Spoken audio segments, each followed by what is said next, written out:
बड़ी खबर प्रधानमंत्री नरेंद्र मोदी और अमेरिका के राष्ट्रपति जो बाइडेन की मुलाकात से जुड़ी। दिल्ली में G20 सम्मेलन से पहले दोनों नेताओं की मुलाकात हुई। इसके बाद प्रधानमंत्री मोदी ने ट्वीट किया कि अमेरिकी राष्ट्रपति के साथ कई मुद्दों पर चर्चा हुई। दुनिया के दो बड़े नेताओं के बीच दोनों देशों के कई आपसी मुद्दों पर बातचीत हुई और प्रधानमंत्री ने ट्वीट कर यह जानकारी दी कि इस मुलाकात में दोनों देशों के रिश्ते मजबूत बनाने पर चर्चा हुई। मुलाकात से पहले ही कुछ तस्वीरें भी सामने आईं। तस्वीरों में दोनों देशों के रिश्तों की गर्माहट साफ दिखी। अमेरिका के राष्ट्रपति बाइडेन इस दौरान प्रधानमंत्री नरेंद्र मोदी के कंधे पर हाथ रखकर बात करते दिखे और दोनों नेताओं के चेहरे पर मुस्कान भी दिखी। लगभग 7 बजे जो बाइडेन का विमान दिल्ली पहुंचा था, उसके बाद वो सीधा प्रधानमंत्री आवास पर पहुंच गए, जहां दोनों नेताओं के बीच बातचीत हुई। अरुण सिंह हमारे साथ जुड़ रहे हैं। अरुण,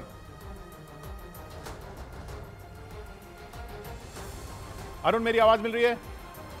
जी किशोर, ये अभी क्या खबर आ रही है? और अभी ये मुलाकात के बाद प्रधानमंत्री ने कहा दोनों देशों के रिश्ते मजबूत करने पर बातचीत हुई है, तो अब और क्या जानकारी मिल रही है इस मुलाकात के बारे में? देखिए किशोर, प्रधानमंत्री नरेंद्र मोदी ने न सिर्फ जो बाइडेन से द्विपक्षीय मुलाकात की है, 15 द्विपक्षीय मुलाकातें होनी है।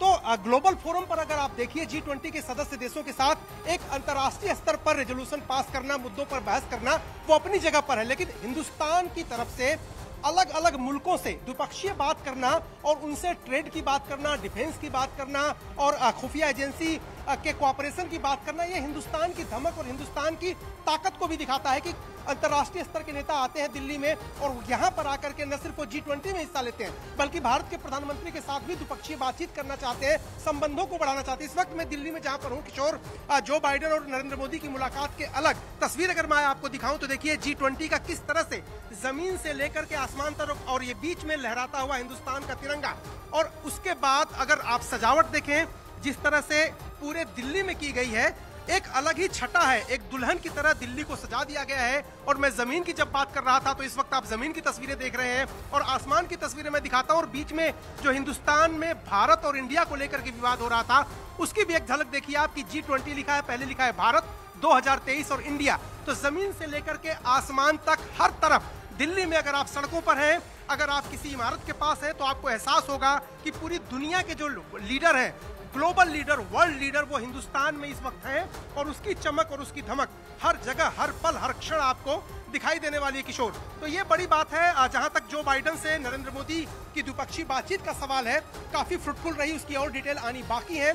और अमेरिका के राष्ट्रपति किसी देश में जाते हैं वो अपने आप में सुर्खी है, अपने आप में उपलब्धि है, क्योंकि ग्लोबल सुपर पावर है अमेरिका, और एक उभरते हुए सुपर पावर के साथ जब मुलाकात होती है तो जाहिर सी बात है डिफेंस टाइज की बात होती है, विमानों के खरीद की बात होती है, ड्रोन के खरीद की बात होती है, टेक्नोलॉजी में कोऑपरेशन कैसे होगा उसकी बात होती है, खुफिया एजेंसियों की सूचनाएं कैसे बांटेंगे हम, और अंतर्राष्ट्रीय स्तर पर जलवायु परिवर्तन से लेकर गरीबी तक तमाम मुद्दों पर एक साथ मिलकर चलने और लड़ने के संकल्प लिए जाते हैं किशोर। जी हाँ, और ये G20 अब एक ऐसा मंच बन गया है जो संयुक्त राष्ट्र से अलग एक ये बड़ी अर्थव्यवस्थाओं का ये ग्रुप, और इसमें जो अभी वैश्विक स्तर पर हो रहा है, पुतिन वहाँ यूक्रेन की वॉर में उलझे हुए हैं, चीन जो है वो अमेरिका से तनातनी में है, आर्थिक क्षेत्र में तो खास तौर पर।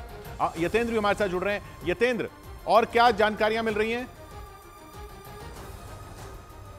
देखिए किशोर, प्रधानमंत्री मोदी और बाइडेन के बीच मुलाकात हुई है और इस मुलाकात को इस तरह से समझा जा सकता है कि मुलाकात नई दिल्ली में हुई है, लेकिन इसकी पूरी धमक, जो इसकी धमक है वो पूरी दुनिया में दिखाई दे रही है कि किस तरह से दो बड़े देश, दोनों लोकतांत्रिक देश, लोकतंत्र के जो हिमायती हैं या कह सकते हैं जो उसको अगुवाई करते हैं, उन दोनों देशों की जब मुलाकात होती है पूरी दुनिया की नजरें उस पर जाती हैं। और जब प्रधानमंत्री मोदी ने इस बारे में साफ तौर पर कहा कि जो स्थायित्व की बात है, जो न्याय संगत भविष्य की बात है और जो सार्थक दृष्टिकोण है, वो इन बैठकों में देखने को मिल रहा है। यानी कि भारत की तरफ दुनिया की नजरें हैं और जिस तरह से भारत अगुवाई कर रहा है G20 सम्मेलन की जो मेजबानी है, उसमें उसकी धमक, उसकी चमक साफ तौर पर दिखाई दे रही है। दुनिया के तमाम बड़े जो नेता हैं, जो विश्व नेता हैं, वो प्रधानमंत्री मोदी के साथ मुलाकात करेंगे और जो एक थीम है कि एक परिवार, एक पृथ्वी, और जो उसका दृष्टिकोण है वो पूरी दुनिया में जाएगा। जो जी, और ये जो ग्रुपिंग्स हो रही है ना, ये देखिए, ये जो बड़े देश जो हैं, वो कौन किसके साथ खड़ा है वो बहुत अहम हो जाता है, जिस तरीके से दुनिया अब जिस दिशा में बढ़ रही है। क्योंकि पुतिन एक वॉर में उलझे हुए हैं और चीन जो है वो पुतिन के साथ भी साफ नजर आ रहा है। यहाँ पर लेकिन बड़ी अर्थव्यवस्थाओं की बात है, यहाँ पर दुनिया में जो ट्रेड है उसको कैसे आगे बढ़ाना है, ले जाना है, उसकी बात है। उसमें क्या धड़े बनते हैं और भारत जो है इन सब में कैसे बैलेंस बनाता है। अरुण, अब कल जो है सबसे अहम दिन। देखिए किशोर, हिंदुस्तान तो कोशिश ये करेगा, भारत कोशिश ये करेगा कि यहाँ पर सबको साथ लेके कोई एक ऐसा रेजोल्यूशन पास किया जाए ताकि पूरे दुनिया में हिंदुस्तान की धमक और उसकी ताकत का अंदाजा हो कि हिंदुस्तान ने वो कर दिखाया जो बाली में नहीं हो पाया, जो G20 के शिखर सम्मेलनों में नहीं हो पाया। एक कंसेंसस बन जाए, यूक्रेन पर बन जाए, गरीबी उन्मूलन पर बन जाए, जलवायु परिवर्तन पे बन जाए। सबसे ज्यादा जो मुश्किल है किशोर, हालांकि यह आर्थिक मंच है और अर्थतंत्र के लिए शुरुआत में इसको बनाया गया था, लेकिन बाद में राजनीति से इतर नहीं रह सकती। और यूक्रेन के मामले पर जिस तरह शी जिनपिंग नहीं आए हैं और रूस के राष्ट्रपति भी नहीं आए हैं, तो एक रेजोल्यूशन जो सर्वमान्य हो, सारी बातें उसमें आ जाए। कनाडा कुछ और चाहता है, फ्रांस कुछ और चाहता है। हिंदुस्तान को यहाँ पर वो रोल अपनाना है कि सबको एक साथ लाएं, एक मेज पर लाएं और एक ऐसा यहाँ से संदेश दें जो सर्वमान्य हो, सबके लिए जरूरी हो, विश्व शांति के लिए अच्छा हो। तभी तो हिंदुस्तान के ग्लोबल लीडरशिप की जो छवि है वो बनेगी और निखरेगी कि हिंदुस्तान ने वो कर दिखाया जो बाली में नहीं हो पाया था। यूक्रेन युद्ध के दौरान किस तरह से पूरी दुनिया में शांति लाई जाए, इस बाबत कोई अगर एक बीच का रास्ता निकल जाता है तो सबकी नजर, पूरी दुनिया की प्रेस की नजर इसी पर है कि क्या यूक्रेन को लेकर के कोई इस तरह का मामला सामने आ सकता है, स्टेटमेंट आ सकता है जिसपे सबकी रजामंदी हो। देखिए, चीन ने इस पूरे आयोजन को कहीं ना कहीं एक तरह से थोड़ा सा धूमिल करने की कोशिश की है, लेकिन ये जानकार कह रहे हैं कि वो खुद अपने मुल्कों में मुश्किलों में फंसे हुए हैं और इसलिए वो हिंदुस्तान नहीं आए। सीमा विवाद अपनी जगह पर, लेकिन वैश्विक फोरम पर अगर कोई राष्ट्रपति इस तरह से किसी समिट में नहीं आने का फैसला करता तो उससे हिंदुस्तान की किरकिरी नहीं हुई। हिंदुस्तान तो वो अचीव करके रहेगा। आप देखिए, एक के बाद एक विमान उतर रहे हैं और अमेरिका के राष्ट्रपति से लेकर के और दुनिया की तमाम जो बड़ी अर्थव्यवस्थाएं हैं जिसके पास 85% GDP है, जहां 75% ग्लोबल ट्रेड इन्हीं देशों के पास है और 2/3 आबादी है, तो धमक तो हिंदुस्तान दिखा चुका है। उसकी सरजमी पर एक के बाद एक राष्ट्राध्यक्ष उतर रहे हैं, लेकिन चीन की किरकिरी वैश्विक मंच पर जरूर हुई है। और आखिरी बात किशोर, कोशिश चीन ये कर रहा था कि इस समिट को किसी तरह से धूमिल कर दे, लेकिन जिस तरह से जो बाइडेन ने प्रधानमंत्री के साथ बॉडी लैंग्वेज दिखाई है, अन्य नेताओं ने, ऋषि सुनक ने जिस तरह की बातें कही है, मुझे लगता है कि सफलता का शिखर ये G20 का शिखर सम्मेलन चूमने वाला। जी हाँ अरुण, और जैसा यतेंद्र बात कर रहे थे कि ये जो चीन का रोल क्या रहता है और America, France, Germany, UK, Canada, ये सब क्या एक तरफ दिखते हैं। पुतिन खुद नहीं आ रहे हैं, लेकिन रशियन डेलीगेशन क्या एक तरफ दिखता है। वो सब देखना बहुत अहम हो जाएगा। देखिए किशोर, निश्चित रूप से अहम हो जाएगा, क्योंकि हिंदुस्तान ये चाहता है कि यूक्रेन पर कोई एक रेजोल्यूशन जो सर्वमान्य हो वो निकले, लेकिन चूंकि जो चीन है वो हमेशा हिंदुस्तान के किसी भी प्रस्ताव में, संयुक्त राष्ट्र संघ की बात करिए आप या कहीं, वो टांग अड़ाता ही है।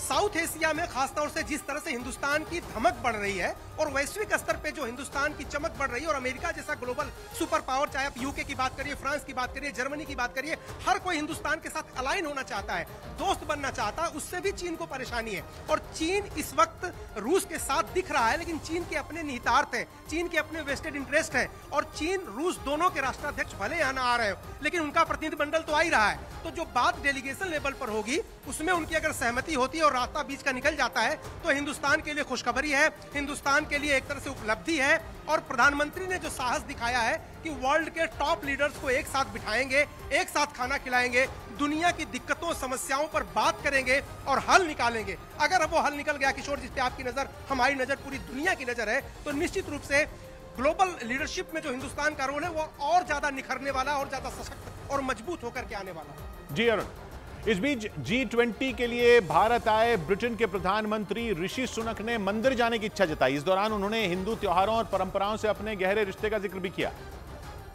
और साथ ही मंदिर जाकर दर्शन करने की इच्छा जाहिर की। इससे पहले भी ऋषि सुनक ने कैम्ब्रिज यूनिवर्सिटी में हुई कथावाचक मुरारी बापू की कथा के दौरान जय सिया राम का नारा लगाया था, जिसकी चर्चा दुनिया भर में हुई थी। जय सिया राम। और अब G20 के शिखर सम्मेलन में हिस्सा लेने आए सुनक ने भारत पहुंचते ही मंदिर जाने की इच्छा जताकर सबको हैरान कर दिया। इधर दिल्ली में प्रधानमंत्री ने बांग्लादेश की पीएम शेख हसीना के साथ बैठक की। शेख हसीना G20 सम्मेलन में हिस्सा लेने के लिए भारत आई हैं, जबकि बांग्लादेश G20 का सदस्य भी नहीं है, मगर फिर भी केंद्र सरकार ने बांग्लादेश को सम्मेलन में शामिल होने के लिए न्योता भेजा और प्रधानमंत्री ने शेख हसीना के साथ दोनों देशों के बीच अहम मुद्दों पर बातचीत की।